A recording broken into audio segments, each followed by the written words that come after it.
The Art of War by SUNZI, translated by Lionel Giles. Part 1. Laying Plans. Sun Tzu said, "The art of war is of vital importance to the state.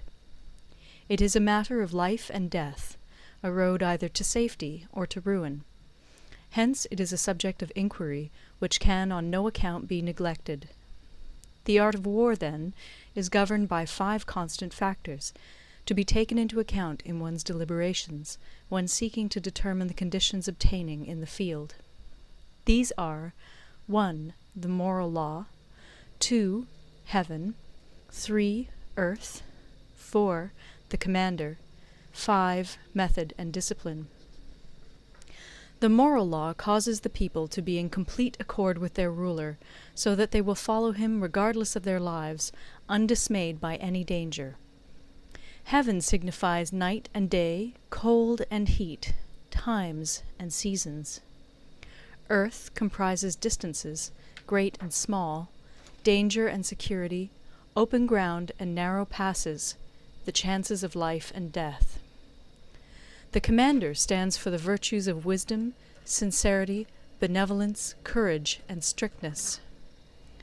By method and discipline are to be understood the marshalling of the army in its proper subdivisions, the graduations of rank among the officers, the maintenance of roads by which supplies may reach the army, and the control of military expenditure. These 5 heads should be familiar to every general. He who knows them will be victorious. He who knows them not will fail. Therefore, in your deliberations, when seeking to determine the military conditions, let them be made the basis of a comparison in this wise. 1. Which of the 2 sovereigns is imbued with the moral law? 2. Which of the 2 generals has most ability? 3. With whom lie the advantages derived from heaven and earth? 4. On which side is discipline most rigorously enforced? 5. Which army is stronger? 6. On which side are officers and men more highly trained? 7. In which army is there the greater constancy both in reward and punishment? By means of these 7 considerations I can forecast victory or defeat. The general that hearkens to my counsel and acts upon it will conquer. Let such a one be retained in command. The general that hearkens not to my counsel nor acts upon it will suffer defeat. Let such a one be dismissed. While heeding the profit of my counsel, avail yourself also of any helpful circumstances over and beyond the ordinary rules. According as circumstances are favourable, one should modify one's plans. All warfare is based on deception. Hence, when able to attack, we must seem unable. When using our forces, we must seem inactive. When we are near, we must make the enemy believe we are far away. When far away, we must make him believe we are near. Hold out baits to entice the enemy, feign disorder, and crush him.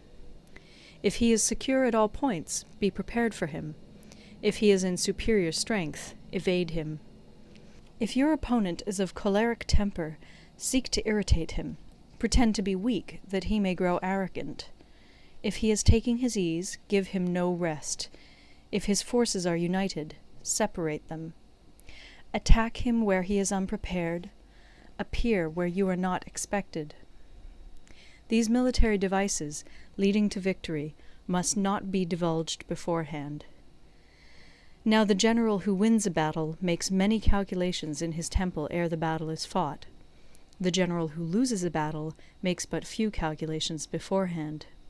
Thus do many calculations lead to victory, and few calculations to defeat. How much more no calculation at all? It is by attention to this point that I can foresee who is likely to win or lose. End of Part 1. Part 2. Waging War.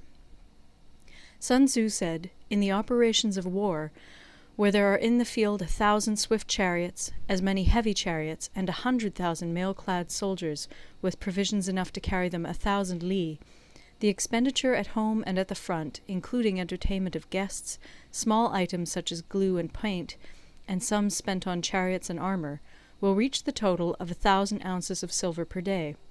Such is the cost of raising an army of 100,000 men.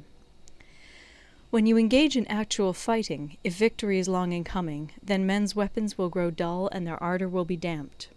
If you lay siege to a town, you will exhaust your strength. Again, if the campaign is protracted, the resources of the state will not be equal to the strain. Now, when your weapons are dulled, your ardour damped, your strength exhausted, and your treasure spent, other chieftains will spring up to take advantage of your extremity. Then no man, however wise, will be able to avert the consequences that must ensue. Thus, though we have heard of stupid haste in war, cleverness has never been seen associated with long delays. There is no instance of a country having benefited from prolonged warfare. It is only one who is thoroughly acquainted with the evils of war that can thoroughly understand the profitable way of carrying it on. The skilful soldier does not raise a second levy. Neither are his supply wagons loaded more than twice. Bring war material with you from home, but forage on the enemy. Thus the army will have food enough for its needs. Poverty of the state exchequer causes an army to be maintained by contributions from a distance. Contributing to maintain an army at a distance causes the people to be impoverished. On the other hand, the proximity of an army causes prices to go up, and high prices cause the people's substance to be drained away. When their substance is drained away, the peasantry will be afflicted by heavy exactions. With this loss of substance and exhaustion of strength, the homes of the people will be stripped bare, and 3/10 of their income will be dissipated, while government expenses for broken chariots, worn-out horses, breastplates and helmets, bows and arrows, spears and shields, protective mantles, draught oxen, and heavy wagons will amount to 4/10 of its total revenue. Hence, a wise general makes a point of foraging on the enemy. 1 cartload of the enemy's provisions is equivalent to 20 of one's own, and likewise a single picul of his provender is equivalent to 20 from one's own store.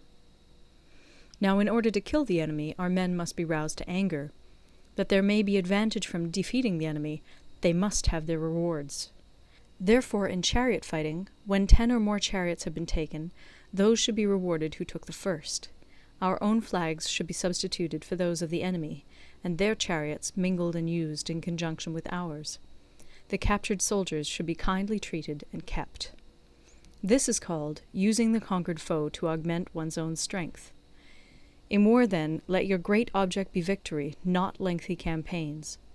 Thus it may be known that the leader of armies is the arbiter of the people's fate, the man on whom it depends whether the nation shall be in peace or in peril.